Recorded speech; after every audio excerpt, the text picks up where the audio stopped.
और कहती हैं जय जय गिरिवर राज किशोरी, जय जय गिरिवर राज किशोरी,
सुनो सिया सत्य आशीष हमारी, पूजे मन कामना तुम्हारी। पार्वती मैया मन के अवलोकन को समझ गई कि सीता कहना क्या चाहती है, और पार्वती मैया ने आशीर्वाद दिया कि मन जाहि राज्यो मिली सोबर सहज सुंदर सामरो करुणा निधानस सामशील दीन नाथ भावनो अभिधान कीर्ति मेरी भाति गौरी आशीष सुनि सिया सही रही हर सिद्ध हरि श्री भवानी पूजी तुमि मुदित मन मंदिर करे।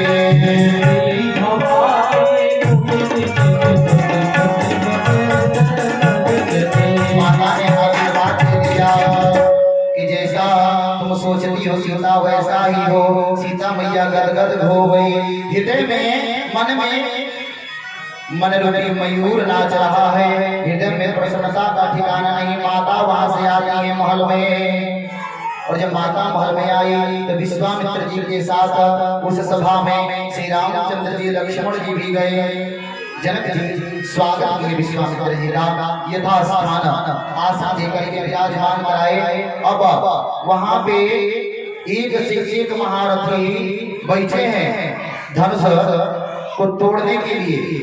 प्रतिज्ञा थी कि जो धनुष को तोड़ेगा विवाह उसी से होगा सीता का। धनुष तोड़ने के लिए कई राज्यों से राजकुमार वहां पे उपस्थित हैं। एक एक करके धनुष के पास गए। तोड़ने का प्रयास तो छोड़िए, किसी ने उसे हिला भी नहीं पाया, टस से मस धनुष नहीं हुआ। राजा जनक के मन में बड़ी उत्कंठा हुई कि मैं बहुत बड़ा प्रतिज्ञा ले चुका हूं। और इस प्रकार की उत्कंठा के मन के भाव को समझ गए विश्वामित्र जी और ऐसे धीरे से इशारा किया श्री रामचंद्र जी की ओर कि प्रभु अब आगे बढ़ो। श्री रामचंद्र जी विश्वामित्र को प्रणाम करके और गए। और जैसे ही गए शंकर भगवान को प्रणाम करके और धनुष पे हाथ रखे। लिखा गया है कि वहां पे जितने लोग हैं वह यह नहीं देख पाए कि धनुष उठा कब और उल्टा कब। जितने देर में पलकी गिरती है उसी के मध्य में प्रभु ने धनुष को तोड़ा। इतने ही धन राम मध्य धन तोड़ा, भरे भुवन धुनि धोर कठोरा।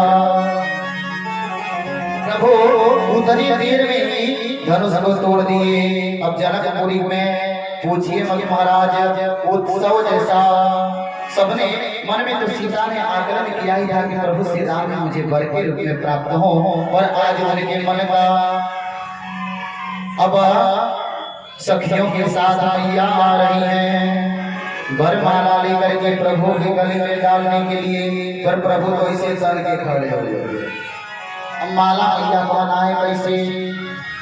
तो सखियों ने कहा कि प्रभु को जब तक वरमाला पहनाएंगे इस दृश्य को देखने के लिए, इस दृश्य को देखने के लिए वरमाला मैया कब डाले हैं, इस दृश्य को देखने के लिए जनकपुर वासी नहीं देवता भी स्वर्ग में खड़े हैं।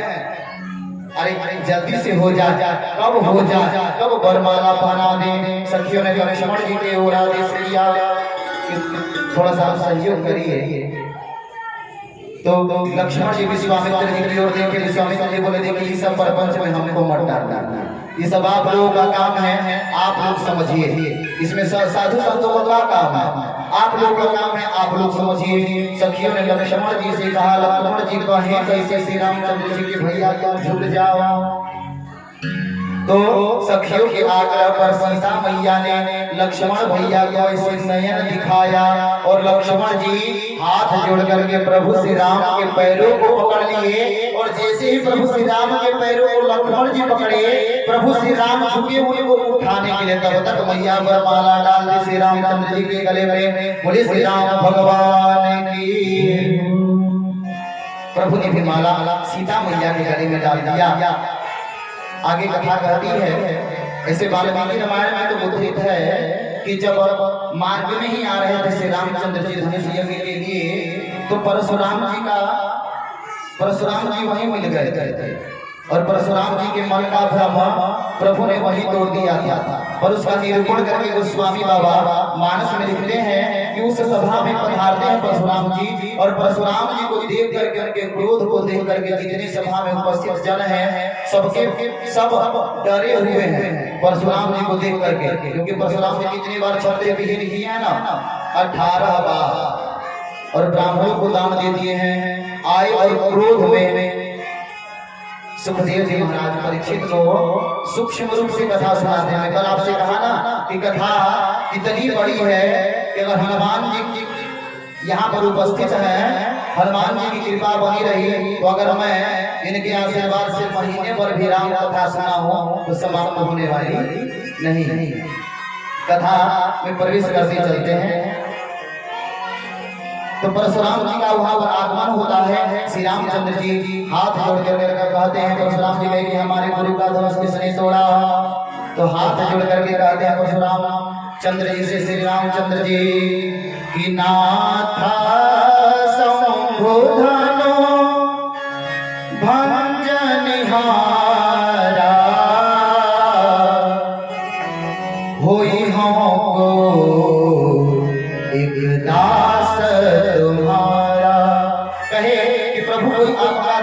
ही होगा जो इस धनुष को तोड़ सकता है, दूसरा कोई नहीं। प्रभु से श्री रामचंद्र से परशुराम जी की वार्ता हुई, मन की उत्कंठा समाप्त हो गई कि परशु समेत नाम तिहारा,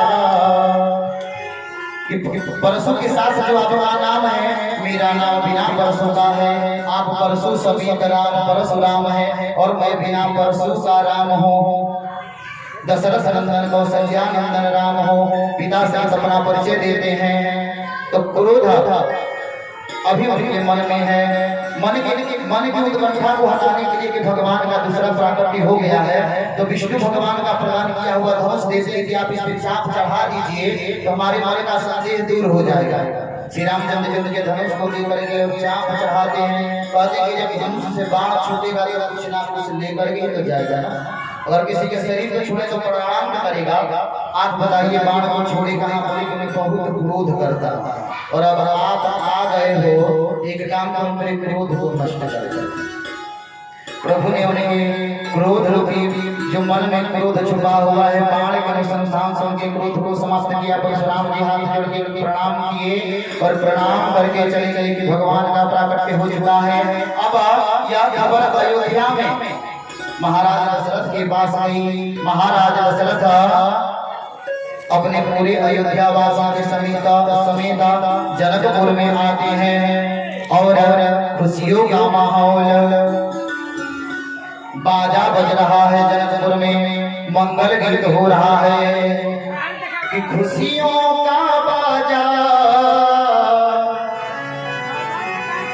खुशियों का बाजा जनकपुर में बाजा, जनकपुर आए अयोध्या के राजा, जनकपुर आए अयोध्या के राजा, जनकपुर आए अयोध्या के राजा, जनकपुर आए अयोध्या के राजा। खुशियों का बाजा, खुशियों का बाजा जनकपुर में बाजा, जनकपुर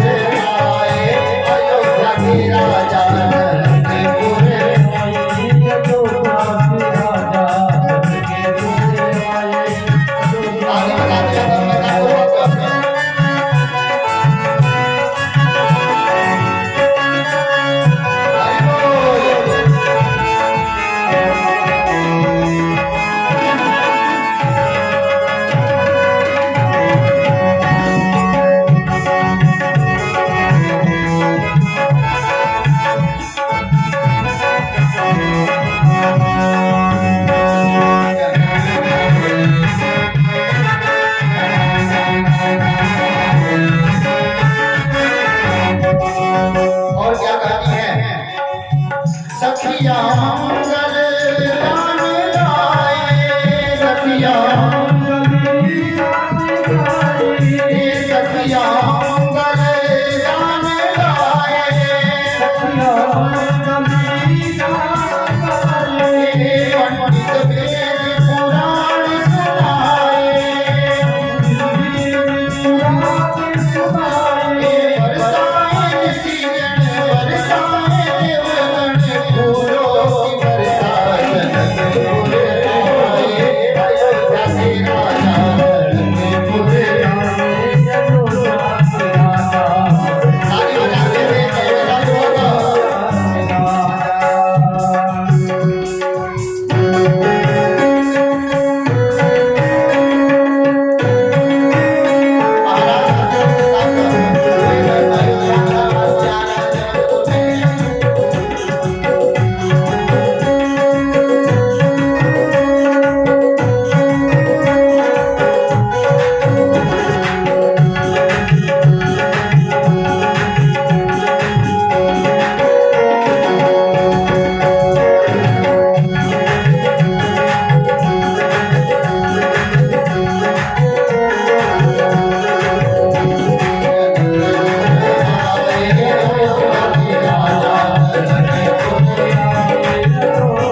में जनकपुर में आ रहे हैं।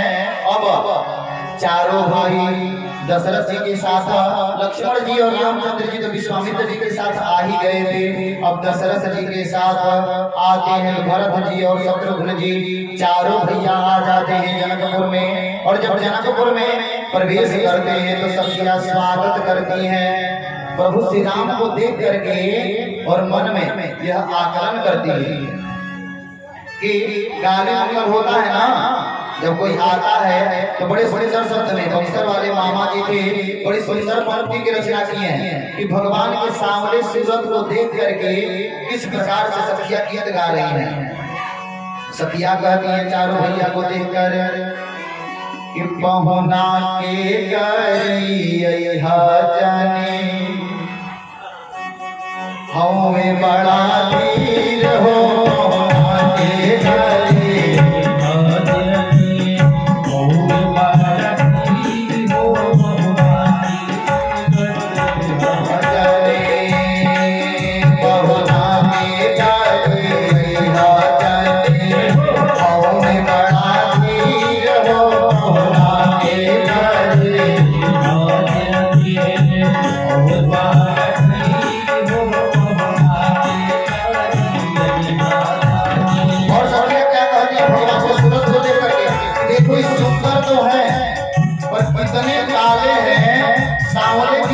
अपने शब्दों में कहती है अजबे स्वभाव निकर सब विधि सारा है लायक, अजबे स्वभाव निकर सब विधि सारा है लायक, अजबे स्वभाव निकर सब विधि सारा है लायक, अजबे स्वभाव निकर सब विधि सारा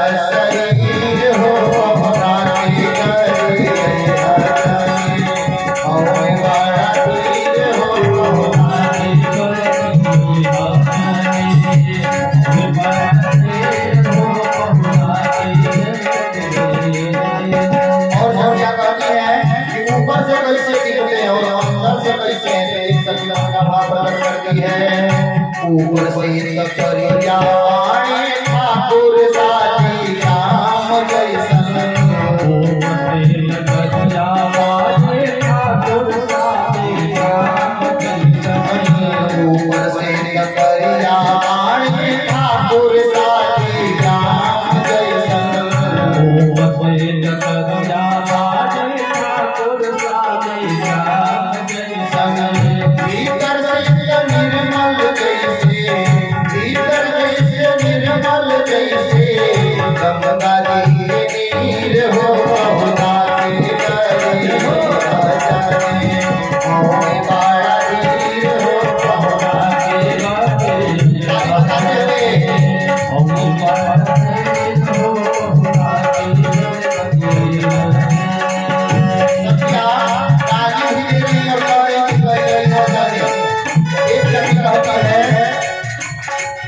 कतनो गरिए दिन के पूछो नाही बोली है हो, कतनो के पूछो नाही बोली है हो, कतनो गरिए दिन के पूछो नाही बोली है हो, कतनो गरिए के पूछो नाही बोली है हो, हिया साल निकल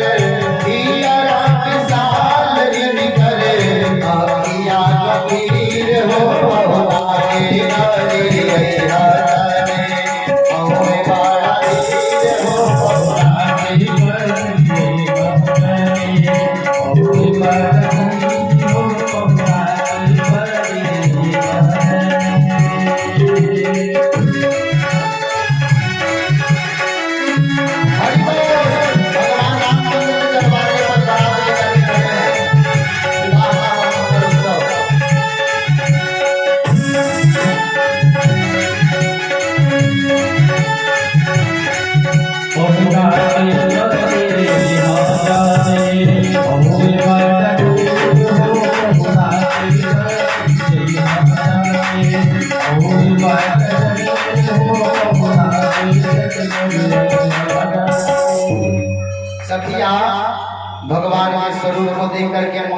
प्रकार की है। भगवान श्री राम चारों भाइयों के साथ साथ जनकपुर में आते हैं। भगवान चारों का विवाह रामचंद्र जी, लक्ष्मण जी, सीता मैया, राम लक्ष्मण भरत शत्रुघ्न का विवाह संपन्न होता है। श्री रामचंद्र जी का विवाह सीता मैया से संपन्न होता है। लक्ष्मण जी का विवाह जनक जी की छोटी पुत्री उर्मिला के साथ होता है। कुशध्वज जी की बड़ी पुत्री मांडवी का विवाह भरत जी से और सुकृति का विवाह शत्रुघ्न जी से होता है। चारों भाइयों का विवाह संपन्न हुआ और विवाह संपन्न होने के बाद जनक जी विदा करने का नाम ही नहीं ले रहे हैं। अपने यहाँ जनवासी में लिखा गया है कि कई महीनों तक रख दिए। अब दशरथ जी जनक जी को बुला करके कहे, महाराज हमें भी अपना राज्य देखना है। यह तो पहली बात। और दूसरी बात कि हमारे जो 3 रानियां हैं कौशल्या, सुमित्रा और कैकेयी, वह भी अपने पुत्र वधू का स्वागत करना चाहती हैं अपने पुत्रों के साथ। जनक जी के नेत्र सजल हो जाते हैं इस बात को सुनकर के कि आज सीता, उर्मिला, मांडवी और सुकृति को विदा कर दिया जाएगा। जनकपुर की सखियां और माताएं दरवाजे पर खड़ी पालकी तैयार हो रहा है सीता मैया, उर्मिला, मांडवी, सुकृति के लिए। मानिए जितना हर्षोल्लास के साथ विवाह का उत्सव मनाया जाता था, आज विदाई के उस क्षण सबकी पलकें भीनी हैं। दोनों नेत्रों से अश्रु धाराएं प्रवाहित हो रही हैं।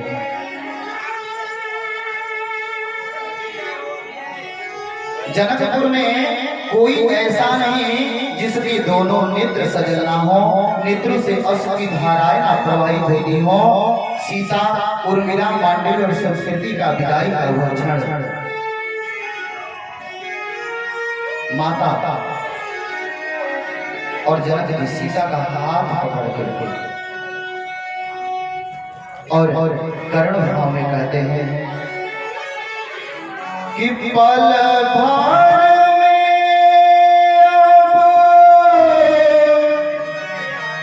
हाथ छुड़ा के कि तोड़े सारे रिश्ते नाते कि जा बिटिया अब जा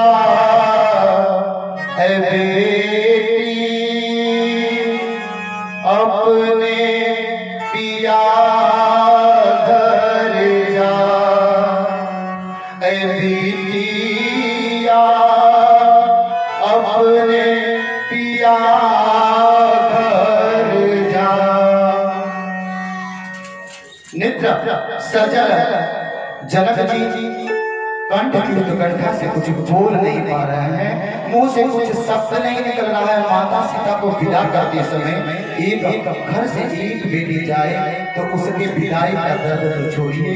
एक ही राज्य से, एक ही भवन से 4 बेटियां विदा हो रही हैं कि फूल सी प्यारी। जनक जी के मन में भाव का उद्वेग कि फूल सी प्यारी चंचल बिटिया गोद मेरे सोती थी। जनक जी कहते हैं कि सुकुमारी सीता जो हमारे गोद में आज तक मेरे गोद में खेलती रही, माता और पिता के घर को छोड़ करके आज हम अपने पति के घर जा रही है। आज से विदा करूं तो कैसे करूं कि कोमल प्यारी अति दुलारी। अरे जब किसी भी प्रकार का कोई कष्ट आए तो इसके नेत्र सजल ना हो, बिटिया के आंख से आंसू ना, उसके मुंह से कोई बात निकले, उस बात को निकलने से पहले मैं पूर्ण कर देता था। पता नहीं मजाक इसकी बातें पूर्ण होंगी कि नहीं होंगी। इस प्रकार की उत्कंठा महाराज जनक के हृदय में कि कोमल प्यारी अति दुलारी क्षण भर में रोई थी, और कहती है कि हमारी और राजरानी के नीतियों की तो बात छोड़ो, ये तो हमारी आंखों के तारे, एक नहीं आंखों से चार तारे, दो नेत्रों के चार तारे सीता और मीरा, मांडवी और सुकृति आज विदा होके हमारी तरफ से दशरथ के राज्य में जा रही हैं कि मात पिता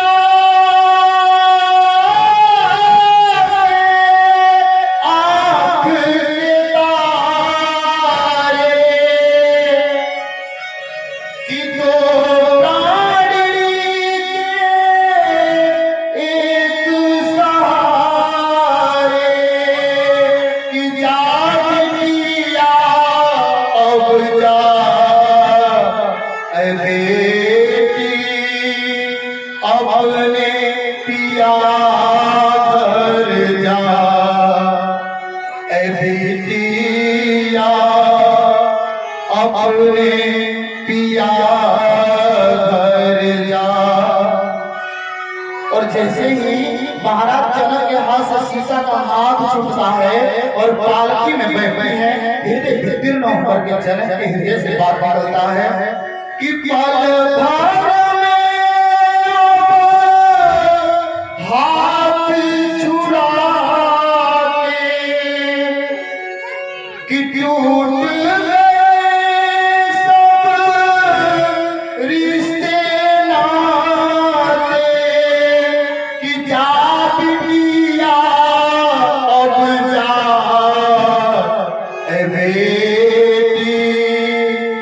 अपने पिया घर जा, बिटिया अपने पिया घर जा।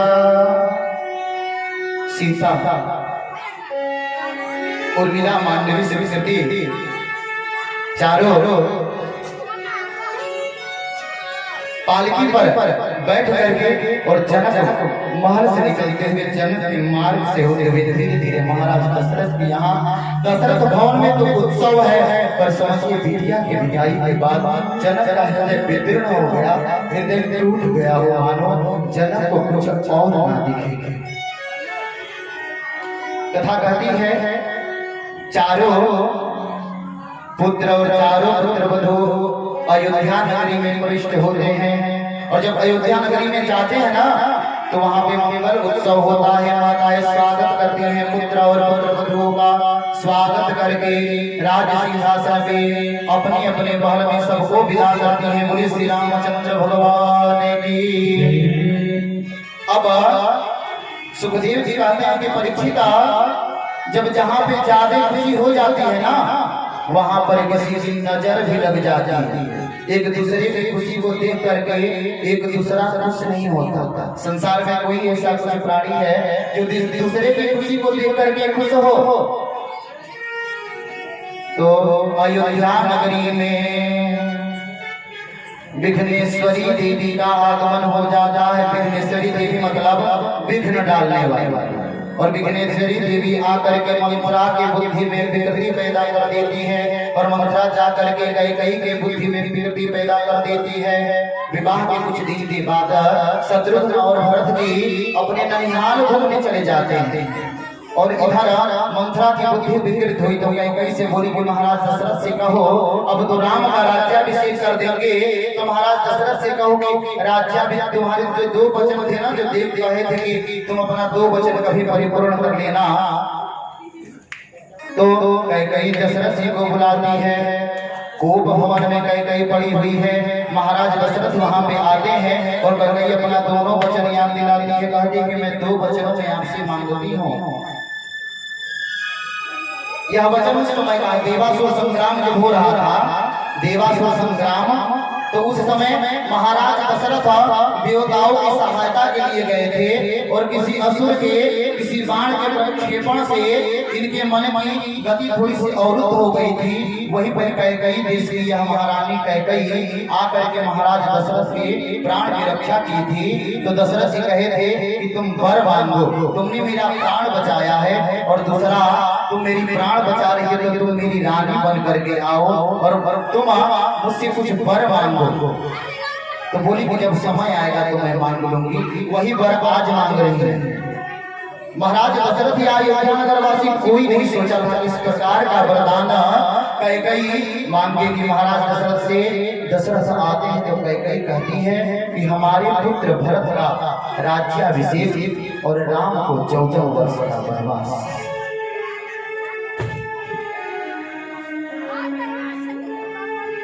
इस बात को जब सुनते हैं दशरथ जी तो वहीं पर मूर्छित होकर के गिर जाते हैं। और दशरथ जी मूर्छित अवस्था में बात जब पता चलती श्री राम प्रभु को, तो श्री राम प्रभु हाथ जोड़ करके अपनी माता का संज्ञा सुमित्रा कैकेयी मैया को भी वंदन करके पिता के चरणों में प्रणाम करते हैं। लक्ष्मण जी कहे कि बाबा ने कहा था कि मैं आपका प्रिय हूँ तो मैं आपको नहीं छोड़ूंगा। सुमित्रा मैया बोली कि आपको लक्ष्मण तुम्हें हमेशा भैया के साथ रहना है, भैया को छोड़ करके एक पल भी तुम्हें नहीं जाना है। जानकी मैया कह रही हैं कि जहाँ श्री रामचंद्र रहेंगे मैं भी उनके साथ ले जाऊंगी। वनवास मिला एक को और वनवास तीनों भोगने के लिए तैयार है। श्री रामचंद्र जी, सीता मैया, लक्ष्मण जी, दशरथ महाराज और चित अवस्था में तीनों वन की ओर निकल पड़े। रथ सजाया गया।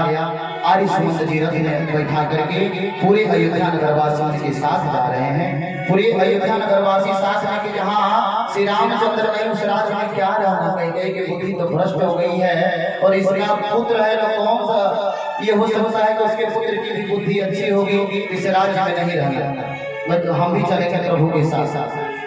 सभी उनके साथ प्रस्थान करते हैं। अयोध्यावासी तमसा नदी के किनारे पहुंचते हैं। रात्रि हो जाती है, सब लोग सो जाते हैं। प्रभु सोचते हैं कि मेरे साथ कष्ट क्यों हो गए, 14 वर्ष का वनवास तो मुझे मिला है, अयोध्यावासियों को तो नहीं। प्रभु सोते हुए सबको छोड़ करके आगे बढ़ जाते हैं। आगे जाते हैं सिंधुवीरपुर में। वहां पर निषादों के राजा बहु से उनकी मित्रता होती है। निषाद राजगुरु के साथ प्रभु गंगा तट पर आगे ज्यों ही बढ़ते हैं आर्य सुमंत जी का लौट जाओ। बोले कि पिता का केवल वचन होता तो मैं लौट जाता, पर माँ का भी आदेश है। अगर इस बात को मैं नहीं मानता हूँ तो मैं अपने कुल पर कर लगाऊंगा कि रघुकुल रीति सदा चली आई, प्राण जाई पर वचन न जाई।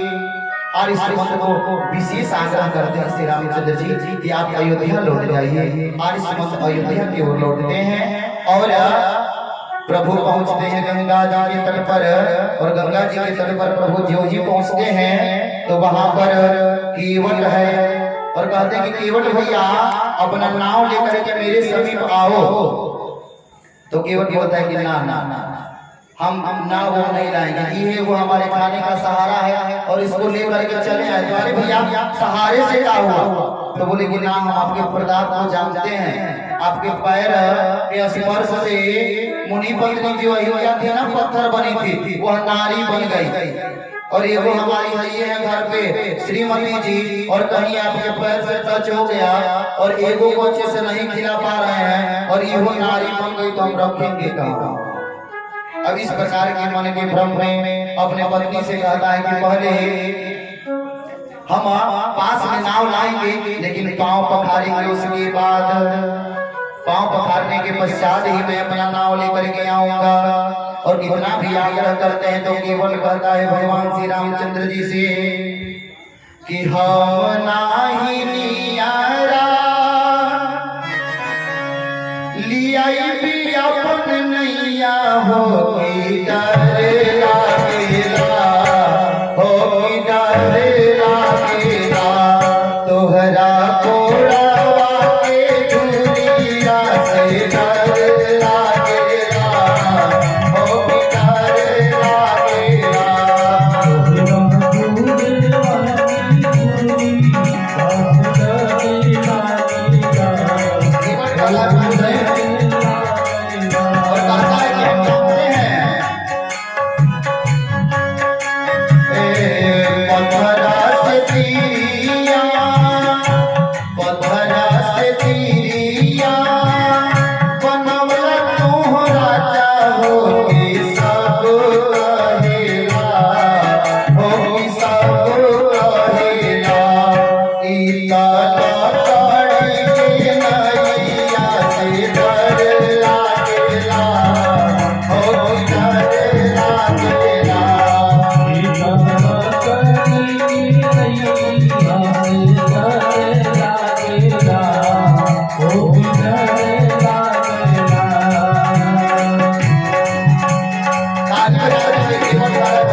हमारा चाही कुछो पार उतरिया हमरा चाही कुछो पार उतरिया तोही तो बड़ा केवट जात रघुरैया तोही तो बड़ा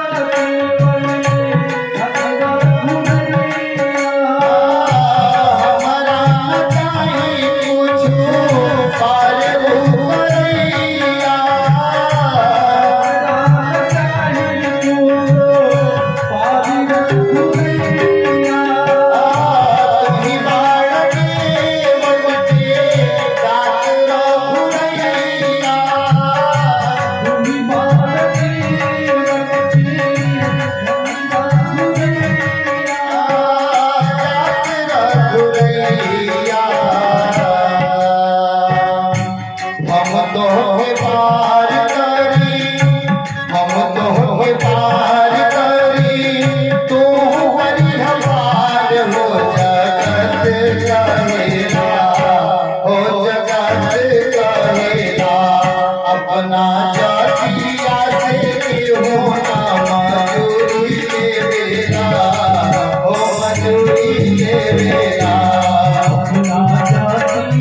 हमरा जाए हमरा जाए बनवा से देर हो गेला देर हो गेला हमरा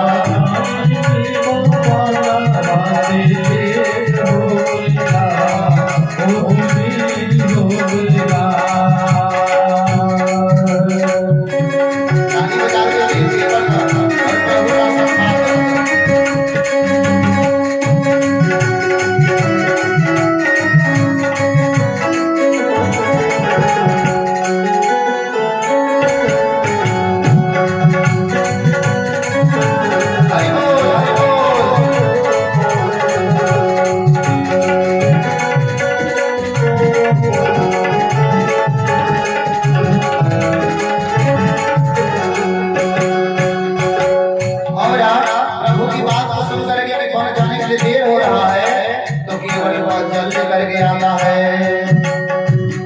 उमगी उमगी चरण पखारेला चरण पखारेला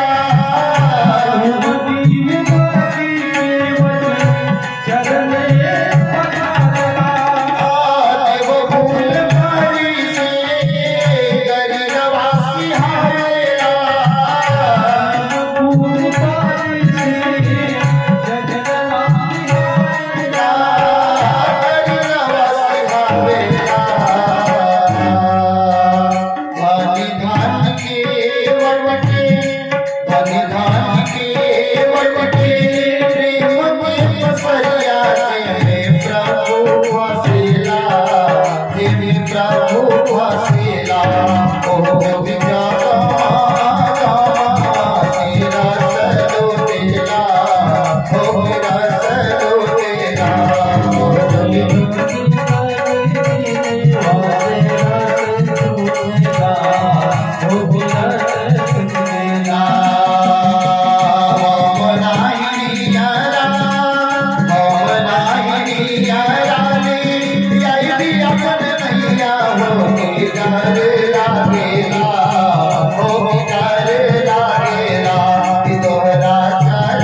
केवल और प्रभु का संवाद होता है, केवल केवल लेकर के आता है, प्रभु का पाप पकड़ता है और नाव में बिठा करके गंगा के उस पार लेकर के जाता है। मैया सीता मैया मुद्रिका निकाल के देती है तो कहते हैं ना ना, अरे हम भी केवल की जात और आप भी केवल की जात। लक्ष्मण जी कहते हैं कि हाँ, अब जो इच्छा करे सो बना दो। बोले कि ना ना, हम तो पढ़े लिखे नहीं पर इतना जानते हैं कि आज हम आपको पार उतारे हैं, तो आप जो जगत के संचालन करता है, आप मुझे भाव से पार उतार दीजिएगा। इस प्रकार का संवाद केवल का हुआ। अब प्रभु सीता मैया लक्ष्मण जी के साथ भरद्वाज मुनि के आश्रम पधारती हैं, अपने रहने का स्थान पूछते हैं, मर्जी करते हैं कि प्रभु आपको सर्वत्र हैं, जहाँ इच्छा हो वहाँ पहुंचिए। और इधर सुमंत जी जो लौटे थे तो यह धीरे धीरे करके अयोध्या में जा रहे थे कि मैं जल्दी ना पहुंचूं, अगर मैं आज ही पहुंच जाता हूं तो अयोध्या में विपत्ति का एक दिन बढ़ जाएगा। दशरथ जी टकटकी लगाए हैं कि मैं सुमंत से कहा था कि घुमा करके वन में लेके चले आना। सुमंत जी जब रात्रि हो जाती है, रात्रि के समय सुमंत जी आते हैं और आकर के अनेक प्रकार के संकल्प विकल्पों में खोए हुए हैं सुमंत जी कि मैं जा करके कहूँ कैसे से, मैं जा करके कहूँ कैसे कि श्री राम सीता और लक्ष्मण को लेकर के नहीं आ पाया। इस प्रकार का मन में उद्वेग है आर्य सुमंत। सुबह होता है और आर्य सुमंत जब पता चलता है दशरथ जी को आर्य सुमंत आए हैं तो आर्य सुमंत को बुलाते हैं दशरथ जी। आर्य सुमंत जब आते हैं तो आर्य सुमंत से दशरथ जी पूछते हैं कि आर्य सुमंत हमारे राम को नहीं लाया? अरे राम तो हठी है। सुखदेव जी कहते हैं कि राम कोई साधारण व्यक्ति का नाम नहीं है। रामो विग्रहवान धर्म, श्री रामचंद्र धर्म के साक्षात विग्रह। वह तो नहीं आएगा पर मेरी पुत्र वधु को लेकर चले आए होते। सुमंत जी बोल नहीं रहे हैं, बोल पा नहीं रहे हैं, नेत्र सजल है, आंखें भरी हुई है सुमंत जी की। और जैसे ही सुमंत ने कहा कि मैं किसी को लेकर के नहीं आया, और जब इस प्रकार की बात तो दशरथ जी सुने तो अपने सिर को घुमा करके ऐसे सुमंत की ओर देखे, और सुमंत की ओर देखने के बाद राम राम कही, राम कही, राम राम कही, राम कि तन परि हरि रघुबरा बिरह, राव गए सुरधाम। दशरथ जी सुने कि कोई नहीं आ पाया, दशरथ जी अपने 5 भौतिक शरीर को राम राम राम करके विलीन कर दिए। दशरथ जी का प्राणांत होता है, उनके शरीर को तैनात द्रव्य में रखा जाता है और खबर जाती है भरत जी के पास। भरत जी ननिहाल से आते हैं और उन्हें यह समाचार प्राप्त होता है अयोध्या नगरी में घुसने से पहले कि हमारे पिताजी हम सबको छोड़ करके चले गए, हमारे माता के बर के कारण, और मेरे भैया को 14 वर्ष का वनवास हो गया। इस प्रकार का बात जब भरत के हृदय में आता है, भरत सर्वप्रथम अयोध्या नगरी में प्रवेश करने के बाद मासी के पास नहीं जाते हैं, सीधे जाते हैं माता कौशल्या के दर पर कि उस मां पर क्या बीत रही है, जिसका पुत्र तो पुत्र वधु के साथ में 14 वर्ष बन के ठोकर खाने निकल गए हो। दरवाजे पर जाकर के भरत जी आवाज लगाते हैं कौशल्या मैया को, कहते हैं कि पति विहीना पूतहीना मातुरी तुम हो। भरत कहते हैं कि पति विहीना पूतहीना मातुरी तुम हो कहाँ। आ गया दर पर वही खड़यंत्रकारी खल यहाँ। अरे भरत जी कहते हैं पति विहीना पुत्रहीना मातुरी तुम हो कहाँ। आ गया दर पर वही खड़यंत्रकारी खल यहाँ। जब भरत की आवाज को मां सुनती है कौशल्या मैया, तो रामचंद्र जी के जाने के बाद अन्न और जल का ग्रहण करना भी छोड़ चुकी है। मां का शरीर शुष्क पड़ गया है, और भरत की आवाज को सुनकर के मां दौड़ दौड़ भरत के पास जाना चाहती है कि भरत को जाकर के अपने अंक में लगा लूं, पर शरीर साथ नहीं देता है कि भरत ही देखी मात उठी धावा। अरे जब भरत को माता ने देखा तो दौड़ करके भरत को अंक में लगाना चाहिए, पर शरीर साथ नहीं देता। इस अवस्था में देख करके माँ जैसे ही आसन सुनी कौशल्या मैया जमीन पर गिर पड़ी और भरत दौड़ करके जा करके माता कौशल्या के चरणों को पकड़ करके कही कन्हैया, अरे मेरा अपराध क्षमा करने के योग्य नहीं है, तो मुझे दंड दो। कौशल्या मैया भरत के सिर पर हाथ फेरती रही, अरे भरत तुम्हारे जैसा दूसरा हो नहीं सकता है। भरत में किसी भी प्रकार का अवगुण नहीं है, अवगुण तो एक यह है कि मैं कैकेयी के गर्भ से लेकर के आया हूँ। अनेक प्रकार का शपथ ग्रहण करते हैं कि मैया इसमें मेरा कोई हाथ नहीं, मैं भैया को भला बल कैसे दे सकता हूँ। भैया कहती है कि नाना, गोस्वामी बाबा लिखते हैं कि सब विधि भरत सराहन जोगु, भरत की जितनी सराहना की जाए उतनी कम है। भरत जी मैया के चरणों में प्रणाम करते हैं। विश्वामित्र वशिष्ठ सब वहां उपस्थित थे, सबके आदेश से अपने पिता के पार्थिव शरीर को ले जाकर के जल में प्रवाहित करते हैं। प्रवाहित करने के पश्चात महल में आते हैं, उनका श्राद्धोपंत कार्यक्रम सुसंपन्न होता है और उनका एक तस्वीर बना करके दीवार पर लगा दिया जाता है। दशरथ जी के इस तस्वीर को देख करके मन में बड़ा विग्रह होता है।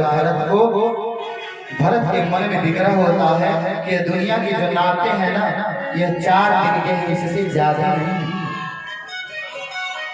4 दिनों की प्रीत जगत में, 4 दिनों के नाते हैं कि पल को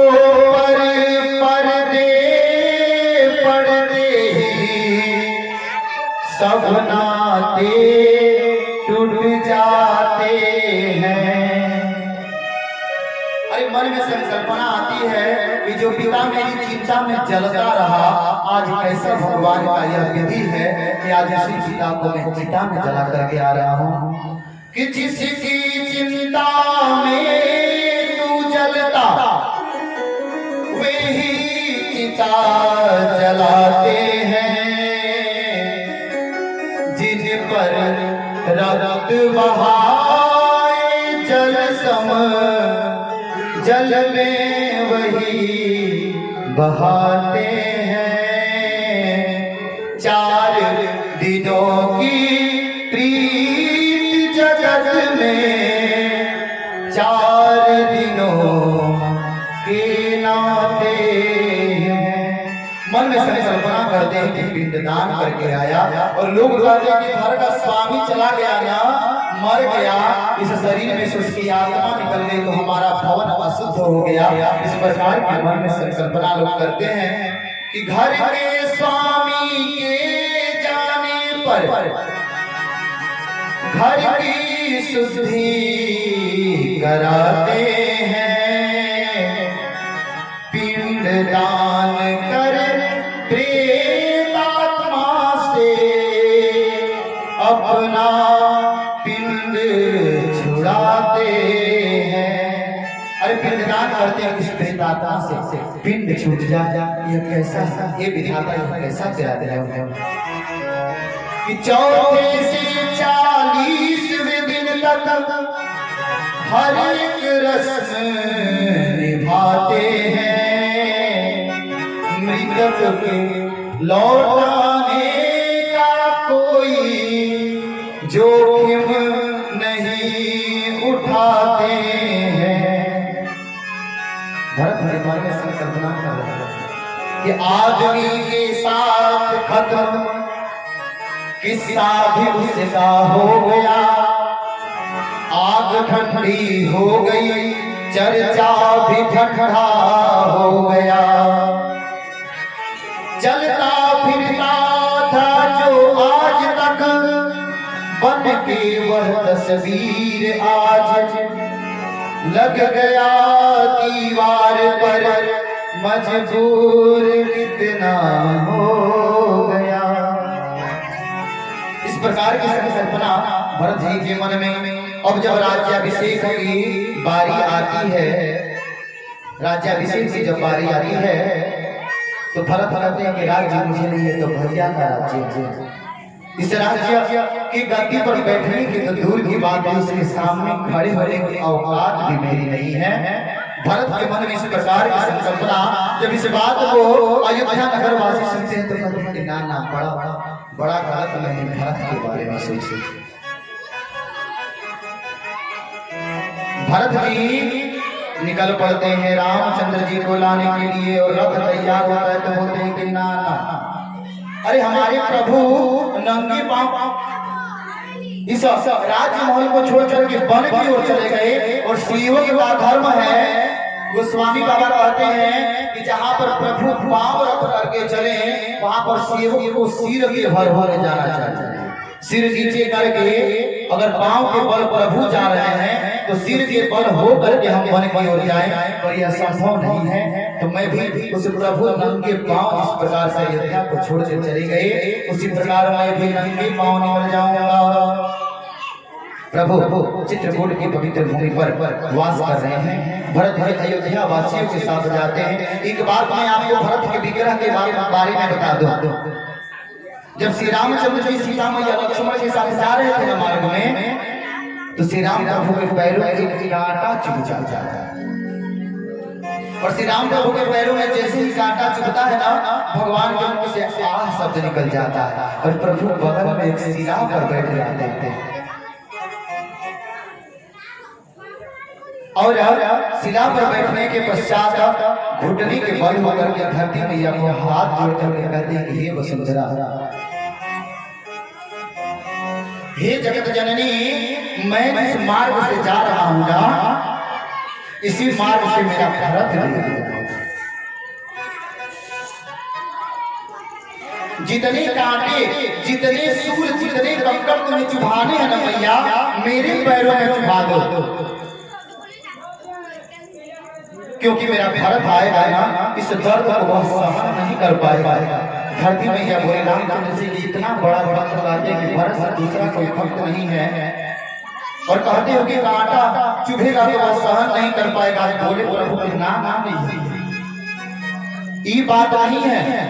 अरे भरत को जब यह लगेगा कि मेरे प्रभु इसी मार्ग से नंगे पांव होकर के गए हैं और उनके पैरों में कांटे चुभे हैं, इस बात का उसे अनुमान लगेगा तो मेरा भरत यही पर प्राण त्याग देगा।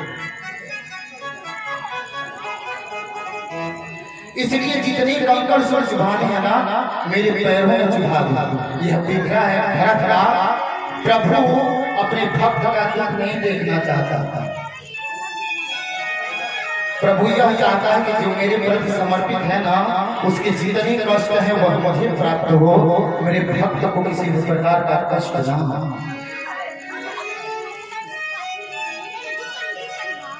कथा कहती है भरत जी आगे चलते हैं अयोध्या वासियों के साथ, गुरुजनों के साथ वहीं चित्रकूट में पधारते हैं भरत जी। और उत्तेजित होकर के जैसे बढ़ते हैं तो निषाद राज में जाते हैं, उसी निषाद राज के साथ जाते हैं कि प्रभु उसी मार्ग से गए हैं, उसी मार्ग से प्रभु आगे, भरत जी आगे बढ़ते हैं प्रभु से मिलने के लिए। तीनों माताएं भी साथ में हैं, पति के ना रहने के बाद श्वेत वस्त्र को धारण की हुई है। भरत जी आगे बढ़ते हैं ना तो कहते हैं सबसे कि देखो मेरा मन रुक नहीं रहा है, रुकने ठहरने की इच्छा नहीं है, मुझे बढ़ के आगे प्रभु के चरण को तो छूने दो। भरत जी सबको छोड़ करके मन में प्रभु के मिलने का उद्वेग दौड़ते हुए जाते हैं भरत जी श्री रामचंद्र जी के पास और पंचवटी में पहुंच करके प्रभु के श्री चरणों में गिर जाते हैं। श्री रामचंद्र जी भरत को उठा करके गले से लगा लेते हैं। और अभी अंत में प्रभु भरत को भरे ही थे तो देखे पीछे से तीनों माताएं श्वेत वस्त्र धारण करके उस चित्रकूट में पधारी हैं। जब देखते हैं श्री रामचंद्र जी की तीनों माताएं श्वेत वस्त्र, तो समझो कि श्री रामचंद्र के जीवन में पहाड़ टूट के गिर पड़ा हो, संसार की गतिविधि रुक गई हो, संसार का भयमान हो गया हो, मन क्षणिक मन में क्षणिक मात्र मूर्छा का आभास होता है श्री रामचंद्र को। जब उन्हें पता चलता है कि मेरे पिताजी सब कुछ छोड़ के पिताजी अब नहीं रहे, माताओं को प्रणाम करते हैं, अपने हृदय को संभाल करके पिता के अस्तित्व को जल में प्रवाहित करते हैं लक्ष्मण सीता के साथ। और वहां पर फिर सभा एकत्रित होती है, प्रभु श्री रामचंद्र वहीं पर बैठे हैं, प्रभु श्री रामचंद्र भी वहीं पर बैठे हैं, सभा एकत्रित हुई है। भरत जी आज्ञा करते हैं कि प्रभु चलिए, आप तो अयोध्या के राजा हैं, पिताजी के ना रहने के बाद राज्य संभालेगा कौन है? भरत इस बात को सुन करके कहते हैं कि मैं तो चल चलता भरत। माता की बात हुई तो माता जी तो साथ में आ गई हैं, माता भी कह रही है कि चलो। यहाँ तक कि जनक जी भी आए थे साथ में। सबने बहुत प्रयास किया पर रामचंद्र जी को वापस अयोध्या नहीं ले जाता। प्रभु श्री राम वहीं पर है। विशेष एक कठोर बात भरत के कहने पर बोले कि मैं चलूंगा, पर एक बात बताओ, पिताजी तो है नहीं, क्या चाहते हो कि वंश पे कलंक लगा दूं? अरे 14 वर्ष तो भरत यूं ही कहीं जाएगा, लेकिन रघुवंश पे कलंक ना लगे कि रघुकुल रीति सदा चली आई, प्राण जाए पर वचन न जाए। पिताजी का भी आदेश था, पिताजी के ना रहने पर मैं अयोध्या चला हूं तो सबके मन में क्या भ्रांति हुई। बहुत प्रयास करने के पश्चात भी भरत जी नहीं ले जा पाते हैं, तो चरण पादुका लेकर के और प्रभु के श्री चरणों के आगे रख रहे हैं। चरण पादुका लेकर के प्रभु के कदमों के आगे रख रहे हैं कि प्रभु आप इस पे अपना पांव रख लो और इस खड़ाओं को ही मैं अपना राजा समझूंगा और सिंहासन पे मेरा बैठने का अधिकार तो दूर है, यह खड़ाओं ही आज इस राज सिंहासन पे रहेगा। और एक बात कह के जाता हूं कि 14 वर्ष कह के आए हैं, 14 वर्ष तो मैं प्रतीक्षा करूंगा, लेकिन 14 वर्ष बीतने के पश्चात अगर एक दिन भी देरी हुई ना तो सबको मिलेंगे पर फर्क नहीं मिलेगा।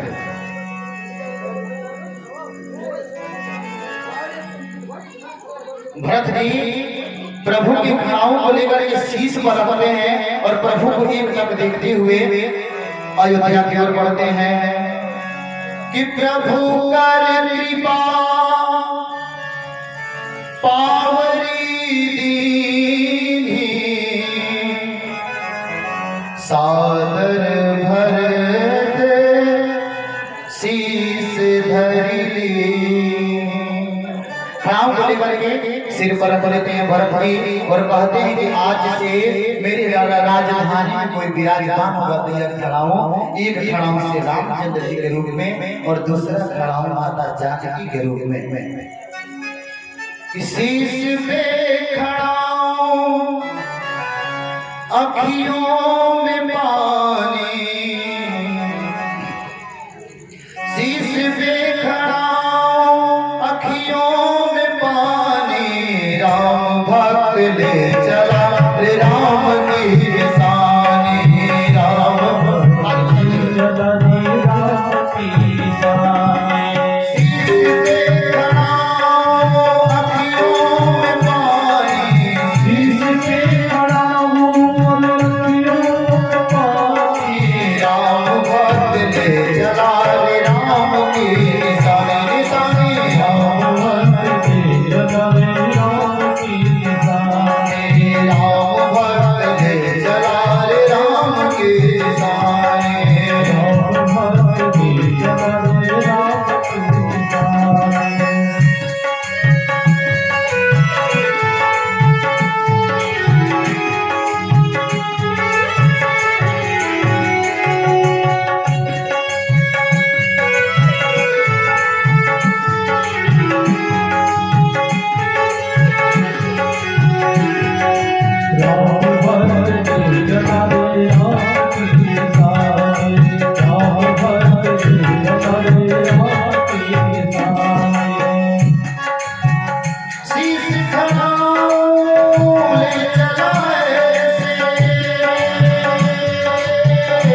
सोचते हुए जा रहे हैं। पल छिन लागे सदियों जैसे 14 वर्ष कटेंगे कैसे। पल छिन लागे सदियों जैसे 14 पल छिन लागे सदियों जैसे 14 वर्ष कटेंगे कैसे।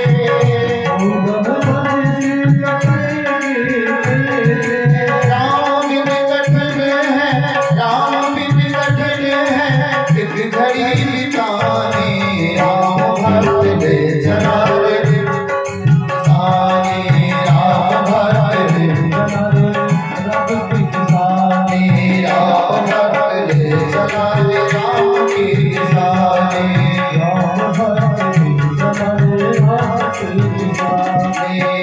तन मन बचला उमंग अनुरागा, धीर धुरंधर धीरज त्यागा। तन मन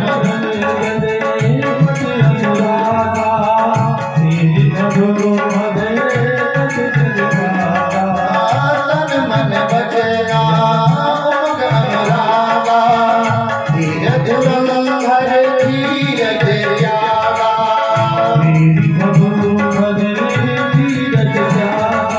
भावना में बह चले, भावना में बह चले, धीर धीर ज्ञानी राम भक्त ले चला रे राम की साने। मेरे शीश से खड़ाओ अखियों में पानी, शीश से खड़ाओ मेरा भक्त ले चला रे राम की साने। राम भक्त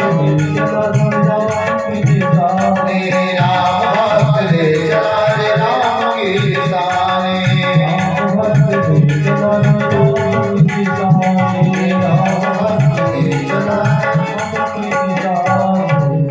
बोलिए भरतलाल की। भरत जी चरण पादुका को ला करके अयोध्या में सिंहासनासीन करते हैं और अपने निकल चलते हैं गांव से बाहर नंदी ग्राम में, और प्रभु की चरण पादुका का पूजन करके पृथ्वी में गड्ढा बना करके और रहते हैं कि मेरे प्रभु इस पृथ्वी के ऊपर रह रहा है, सो रहे हैं, तो मेरे सेवक का यह धर्म नहीं है कि स्वामी की बराबरी करे। तो भरत जी गड्ढा बना करके नीचे रह रहे हैं गड्ढे में। और सुखदेव जी कहते हैं कि परीक्षिता,